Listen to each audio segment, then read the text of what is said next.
Assalamualaikum warahmatullahi wabarakatuh. A'udzu billahi minasy syaithanir rajim. Bismillahirrahmanirrahim. Alhamdulillahi rabbil alamin wassalatu wassalamu ala asyrafil anbiya'i wal mursalin sayyidina Muhammadin wa ala alihi wa sahbihi ajma'in. Subhanaka la ilma lana illa ma 'allamtana innaka antal alimul hakim. Wala hawla wala quwwata illa billahil aliyyil azim.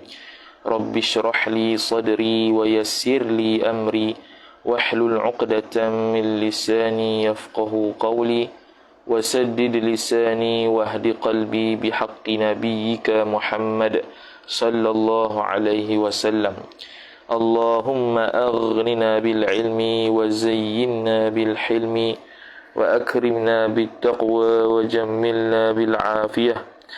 Nawayna at-ta'alluma wat ta'lim wat tadhakkura wat tadhkir wan naf'a wal intifa' wal ifadata wal istifadah wal hath 'ala at-tamassuk bi kitabillahi wa sunnati rasulih sallallahu alaihi wasallam. ودعاء إلى الهدى والدلالة على الخير ابتغاء وجه الله مرضاته وقربه وثوابه سبحانه وتعالى آمين يا رب العالمين. Alhamdulillah, bersyukur kita kepada Allah Subhanahu wa taala. Dengan taufik dan hidayah daripada Allah Subhanahu wa taala, masih lagi kita dapat menyambung majlis yang ke-15, bacaan santai kitab Al-Majmu'u Syarhul Muhadzab yang dikarang dan ditulis oleh Al-Alimul Allamah Al-Imam An-Nawawi rahimahullah subhanahu wa ta'ala. Jadi pada sesi yang lepas sudah diterangkan berkenaan dengan hujjah bagi orang yang mengatakan wajib kafarah ke atas suami yang bersetubuh dengan isterinya yang haid. Adakah dia itu qaul qadim? Adakah dia itu memang wajib ataupun sunat ataupun macam mana? Dari sudut hadis yang mereka bahas berkaitan dengan hadis yang dhaif yang diriwayatkan oleh al-Imam yang diriwayatkan daripada Sayyiduna Abdullah ibnu Abbas radhiyallahu taala anhuma, yang mana hadis dia kebanyakan a'immatul muhaddithin menghukumkan dia sebagai dhaif, kecuali Imam Hakim radhiyallahu taala anhu, beliau menghukumkan dengan hadis tersebut sebagai hadis yang sahih.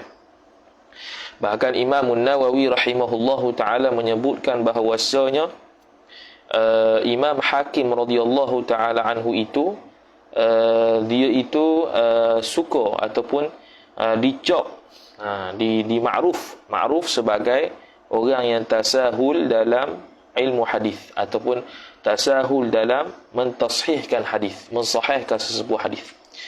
Kemudian sekarang ni insya-Allah taala kita akan bincangkan pula berkenaan, masih lagi sambung berkenaan dengan kafarah, sama ada 1 dinar ataupun nisfu dinar. Kata muallif rahimahullahu taala al-Imam An-Nawawi rahimahullahu taala, wa man aujaba dinaran, dan barang siapa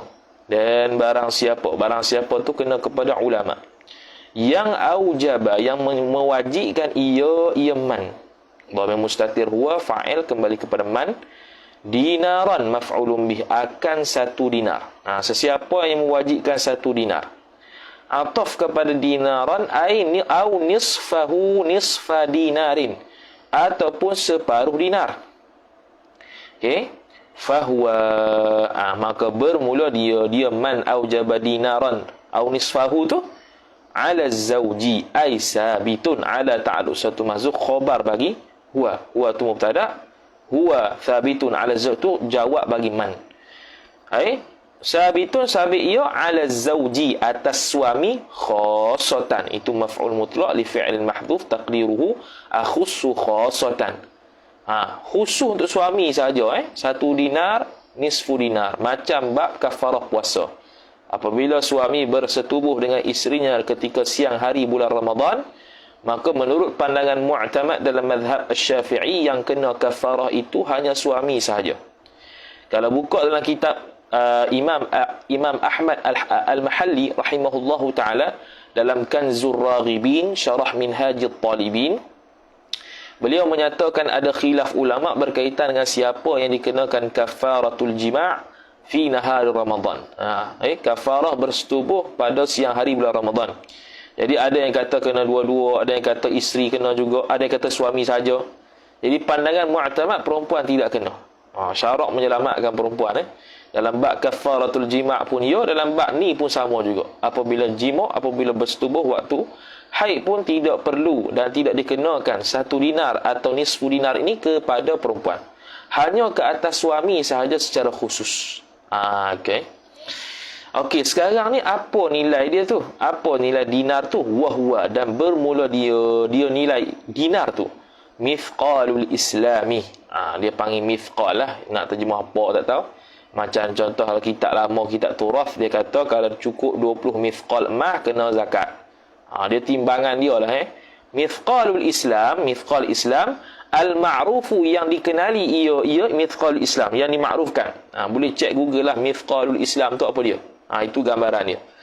Minadz zahabi, tapi daripada emas.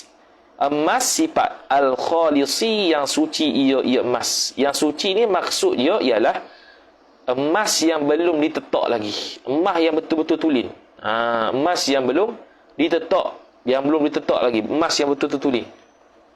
Qadar mithqalul Islam al-ma'ruf minadz zahab al-khalis. Wa yusrafu, dan ditasarrufkan akan mithqalul Islam tadi. Ditasarruf ni makna diberikan dinar dan nisfu dinar. Apabila kita dikenakan begitu, nak bagi ke siapa? Maka dia kata wa yusrafu ilal fuqara, diberikan akan dinar tadi tu kepada puak-puak fakir, wala masakini, dan juga orang-orang miskin. Tu semua jar majrur, masakin ataf. Wal masakina, wal masakini. Masakin jamak bagi jamak taksir. Mafa'il, dia mamnu' min as-sarah, cuma dia tu bila dah masuk alif lam, dia bebas lah, makna dia terlepas daripada syarat mamnu' min as-sarf. Jadi nak serah ke siapa 1 dinar nisfu dinar ni? Kepada fakir miskin dengan fuqara sahaja. Mana kalau diberikan kepada orang lain tidak sah lah. Kemudian kata muallif rahimahullah al-Imam an-Nawawi, qala ar-Rafi'i, telah berkata oleh Imam Ar-Rafi'i, tu fa'il bagi qala. Maqul qaul bagi Ar-Rafi'i, wa yajuzu sarfu dinarin tu ila faqirin wahidin, dan haruslah mentasarruf memberikan akan dinar tadi ila faqirin wahidin. Sarfuhu idhafa masdar kepada maf'ul, sarfu tu fa'il yajuzu, wa huwa mudhaf, hu mudhaf ilaih. Faqirin jar majrur, wahidin sifat. Kepada seorang fakir sahaja boleh. Tak syarat 1 dinar tu kita becek bagi seorang, setengah masakin, setengah fakir. Tak syarat. Bahkan sekali 1 orang fakir kita bagi 1 dinar direct pun boleh. Habis tu wallahu a'lam. Itu dari sudut tasarruf, 1 dinar dan nisfu dinar nak bagi kepada siapa sudah dijelaskan. Wallahu a'lam, bermula Allah Ta'ala lah yang maha mengetahui. Kata mu'alif rahimahullahu ta'ala, maka dia kritik ataupun dia panggil beri komentar sikitlah terhadap matan Al-Muhadzab Al-Imam Asy-Syirazi, Abu Ishaq Asy-Syirazi rahimahullahu subhanahu wa ta'ala.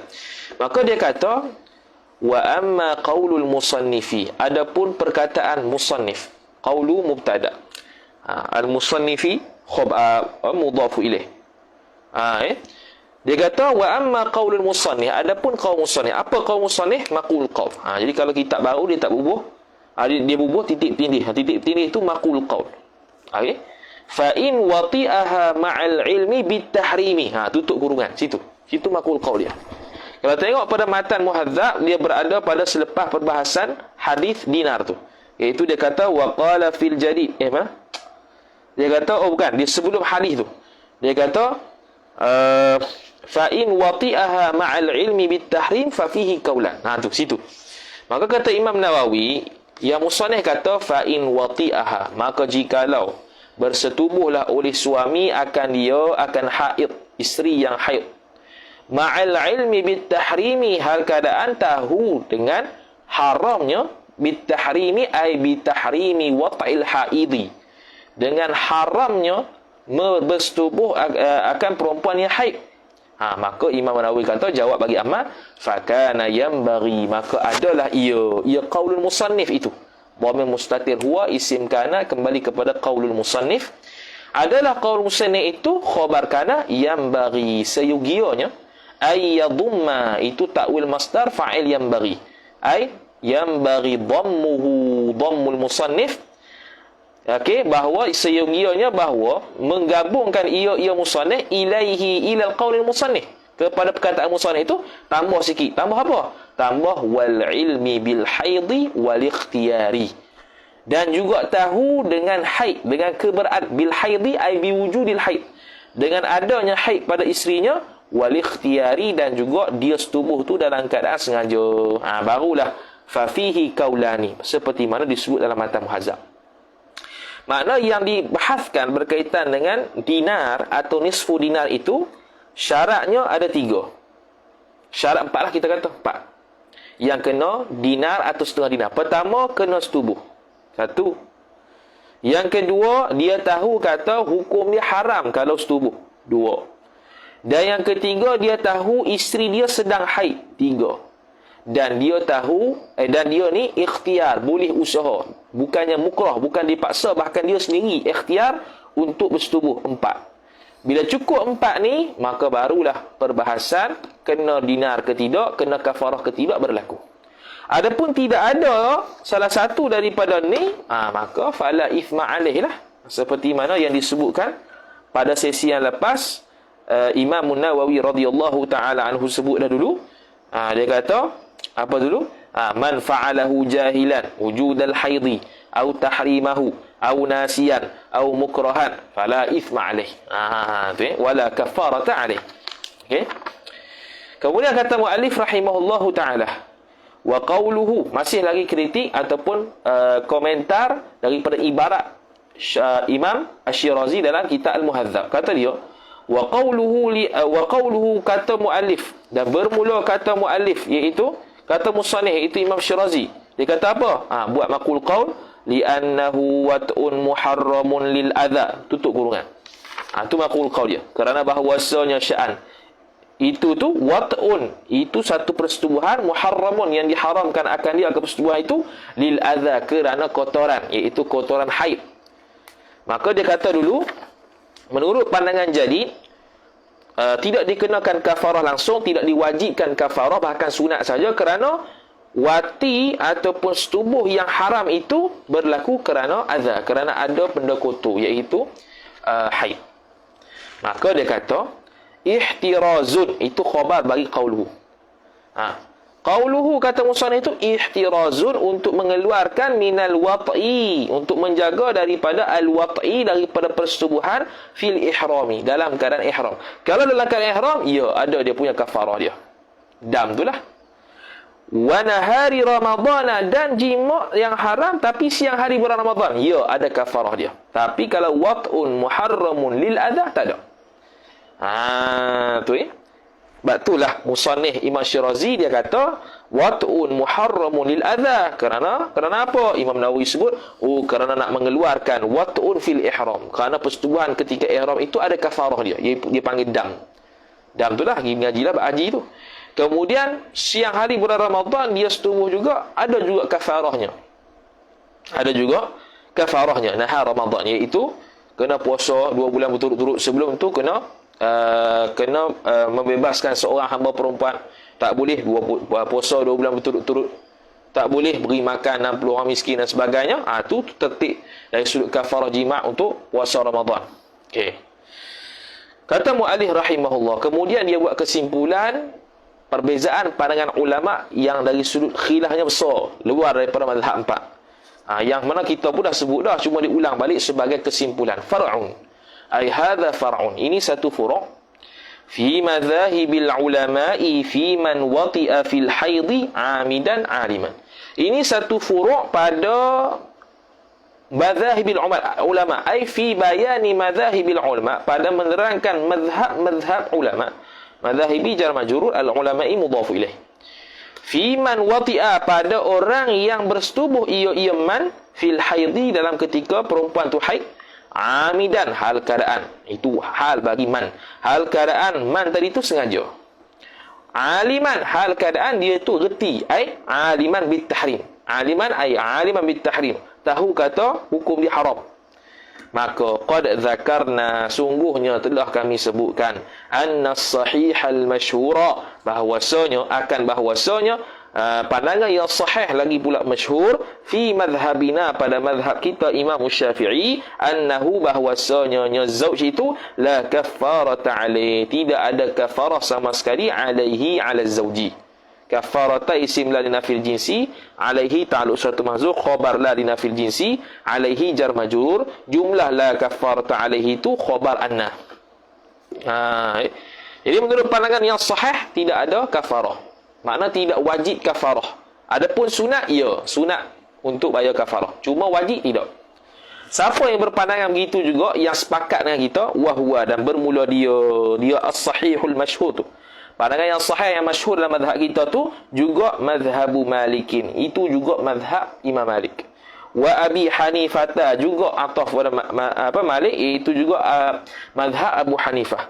Wa ashabuhuma, dan juga ashab kedua-duanya, kedua-dua mazhab Malik dan mazhab Abu Hanifah.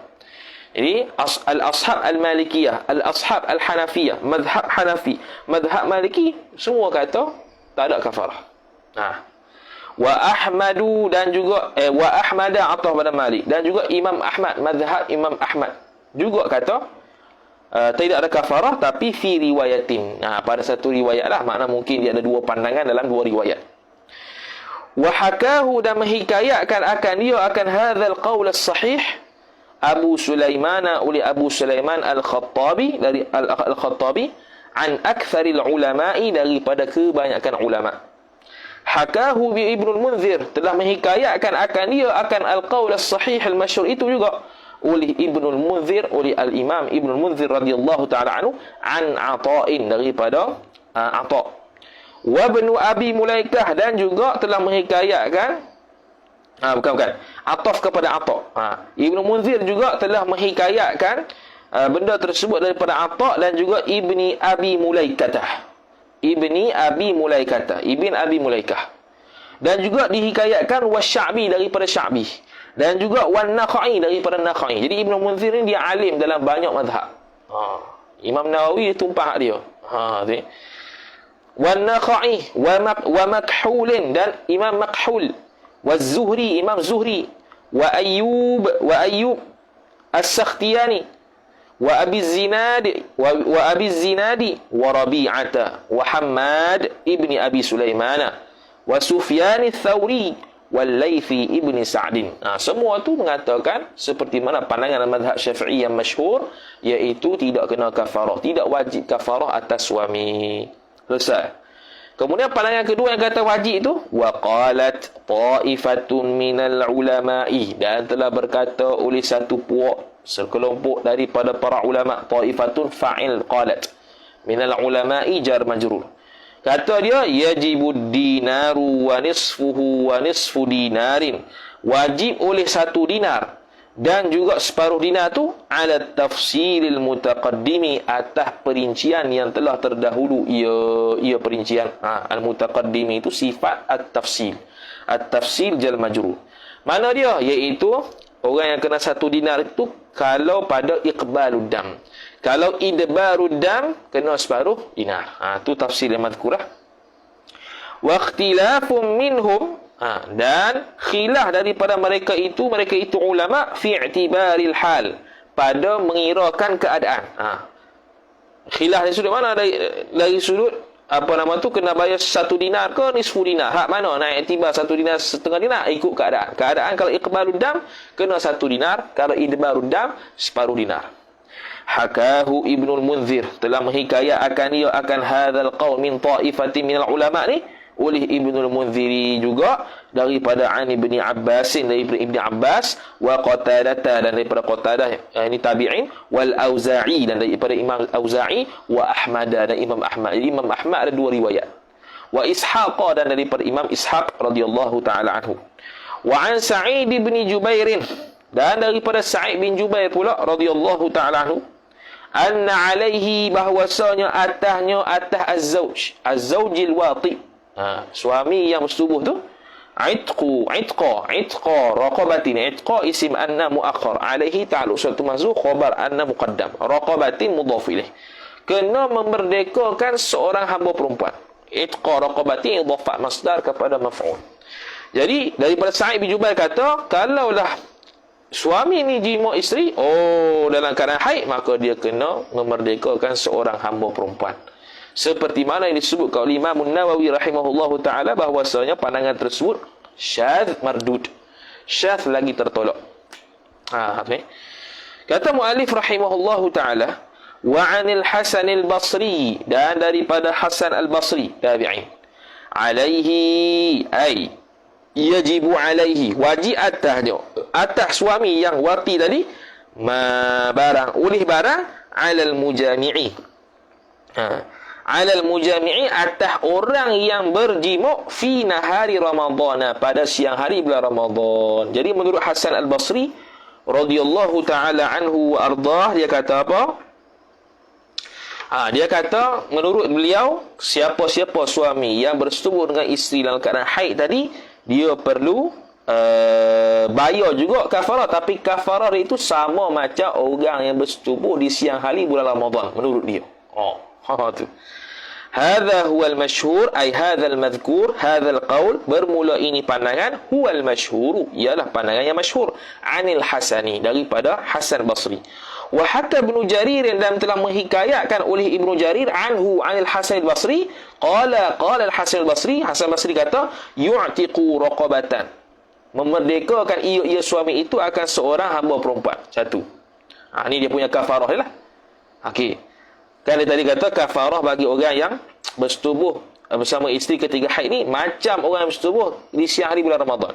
Maka macam mana dia menurut Imam Hasan al-Basri, kafarah dia macam mana? Pertamanya yu'tiqu raqabatan, memerdekakan akan dia akan seorang hamba perempuan.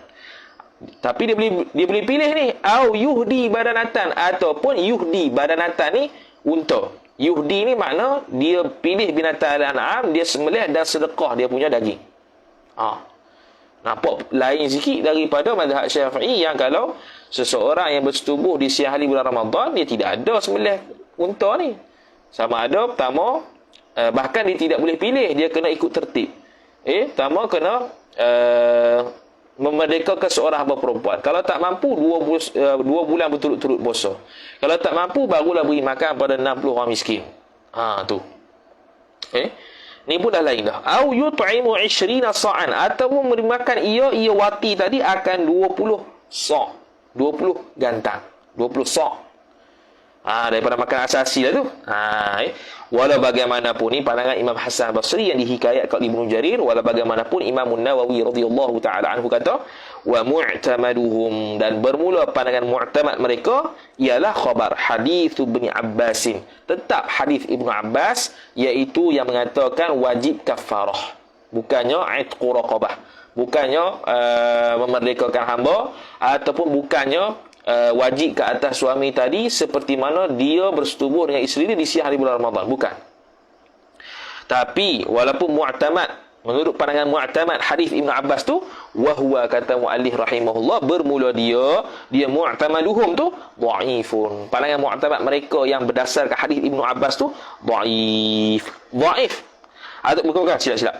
Huwa tu rujuk dhamir pada hadis. Wahwa, hal keadaan bermula dia di hadis Ibnu Abbasin itu khabar dhaif bittifaqil muhaddithin, dengan sepakat para ulama hadis. Dah Imam Hakim kata boleh tu, sahih tu, kerana Imam Hakim dia tu dikenali ma'ruf di sisi ulama hadis bitasahul, dengan memudah-mudahkan untuk menghukumkan sahih. Maka tak dikira lah. Maka kata muallif fas-sawabu, maka bermula ay al-qaulus sawabu, bermula pandangan yang benarnya ialah khabar alla kafarata alaihi ala az-zawjil wati, tidak ada sama sekali kafarah, sabitun, sabit ia alaihi ala zaujil wati, atas suami yang wati tadi, tak ada kafarah. Itulah pandangan mazhab Syafi'i kita, dan pandangan jumhur yang mengikuti mazhab Syafi'i kita itulah as-shawab, pandangan yang benar. Pandangan yang benar tanpa menafikan dan melekehkan pandangan yang mengatakan bahawasanya kena juga kafarah. Bahkan mazhab kita yang sahih ini walaupun tidak wajib kena kafarah tetapi sunat sahaja. Seperti mana dibahaskan dalam kitab Tuhfatul Muhtaj karangan Syekh Ibn Hajar Al-Haytami rahimahullah, Nihayatul Muhtaj karangan Syekh Muhammad Ar-Ramli rahimahullah, dan Mughnil Muhtaj karangan Syekh Muhammad Al-Khatib Asy-Syirbini radhiyallahu taala anhum ajma'in. Wallahu a'lam. Selesai. Bermula Allah Ta'ala itulah yang maha mengetahui. Selesailah perbahasan berkenaan dengan hukum perempuan bersetubuh dengan suaminya, iaitu haram perempuan tersebut bersetubuh ketika dalam keadaan haid, dan adakah wajib kafarah ataupun tidak, berlaku khilaf dalam kalangan ulama. Pandangan yang mu'tamad dan as-sawabnya ialah tidak ada, bahkan sunat saja. Wallahu a'lam. Sambung insya-Allah pada sesi akan datang berkenaan dengan pengharaman orang haid nifas terhadap istimta' pula. Istimta' lebih umum daripada al-wat'u. Wallahu a'lam. Wa sallallahu ala sayyidina Muhammad wa ala alihi wa sahbihi wa baraka wa sallam. A'udzu billahi minasy syaithanir rajim. Bismillahirrahmanirrahim. Alhamdulillahi rabbil alamin. والصلاة والسلام على أشرف الأنبياء والمرسلين سيدنا محمد وعلى آله وصحبه أجمعين. اللهم زدنا علما وارزقنا فهما. اللهم زدنا علما وارزقنا فهما. اللهم زدنا علما وارزقنا فهما. وصلى الله على سيدنا محمد وعلى آله وصحبه وبارك وسلم. والحمد لله رب العالمين. Wassalamu alaikum warahmatullahi wabarakatuh.